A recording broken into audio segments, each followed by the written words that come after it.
Good morning, I'm Craig DeGrelli. It's Monday, October 14th, 2024, and these are your Unbiased Updates. The United States is sending troops and an anti-missile system to Israel, what the president is saying about the move, and the reaction from Iran. And return to sender, an incredible landing that had workers at SpaceX cheering with delight, and what this means for future missions.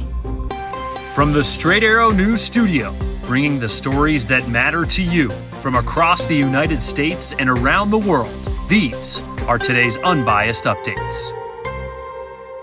Starting with the war in the Middle East, the United States is sending troops and an advanced anti-missile system to Israel to help bolster Israeli air defenses after attacks by Iran. President Joe Biden said the move is meant to, quote, defend Israel.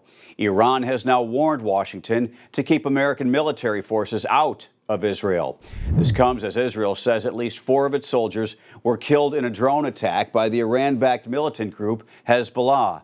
At least 60 other people were injured in the attack on an army base in central Israel, killing 7 soldiers.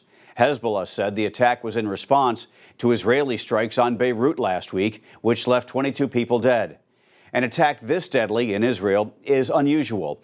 Its advanced air defense systems usually spot a threat well beforehand. Israel said it's investigating how the drone entered the country without triggering an alert. Meantime, Israeli strikes left at least 40 people dead in Gaza on Sunday, including 13 children, according to officials in Gaza.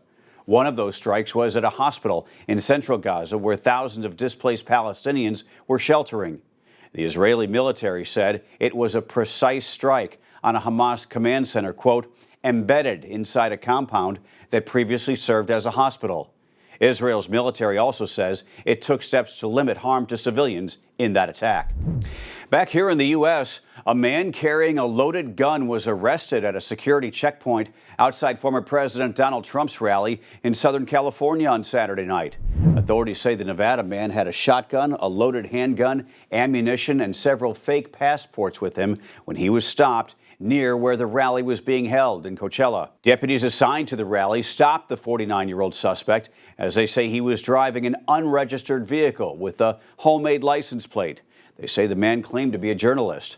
The man made it past an outer security boundary but was stopped at an inner perimeter patrolled by local deputies.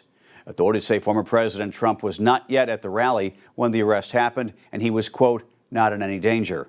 The suspect appeared in court the same day and was released on $5,000 bail. Court records indicate his next appearance is scheduled for January 2nd.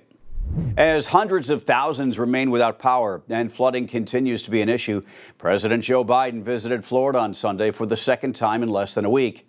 This time to get a first-hand look at communities ravaged by Hurricane Milton.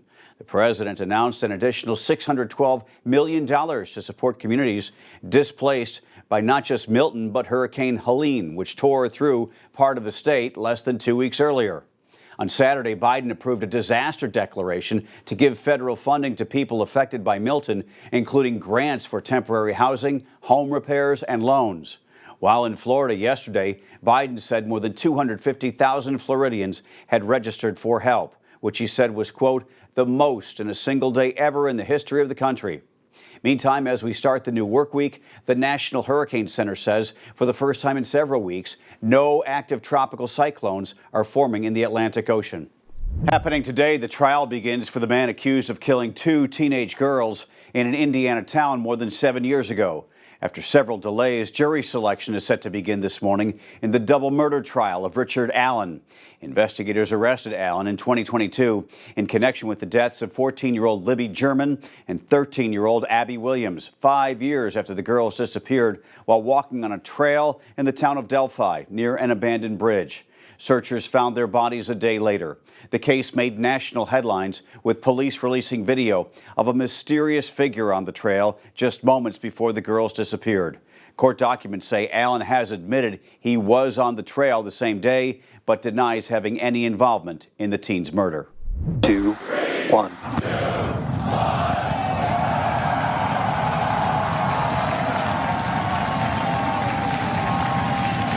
We have liftoff.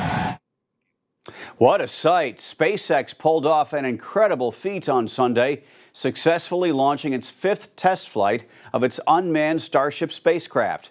but it was the return of the Super Heavy rocket booster that wowed the crowd, as well as SpaceX CEO Elon Musk.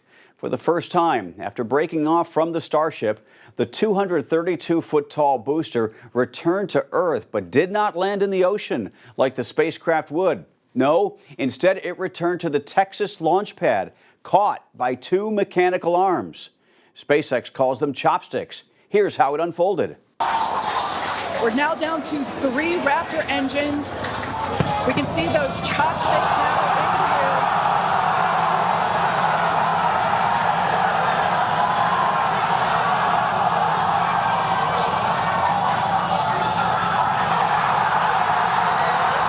Booster under current shutdown. Micadilla has caught the booster.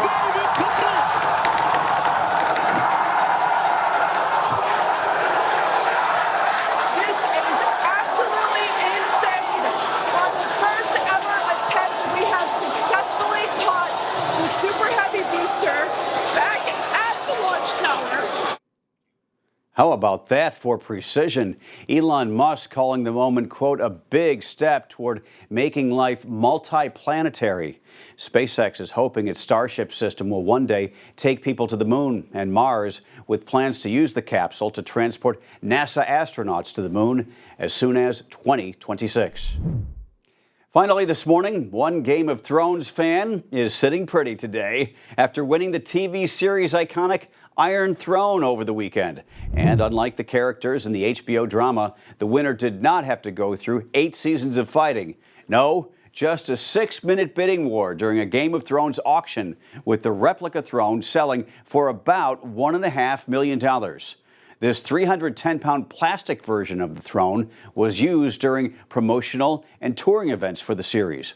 In total, Heritage Auction says its 3-day auction in Dallas raked in over $21 million, making it Heritage's second biggest entertainment event ever, behind the $22.8 million record set in 2011 by the Debbie Reynolds sale.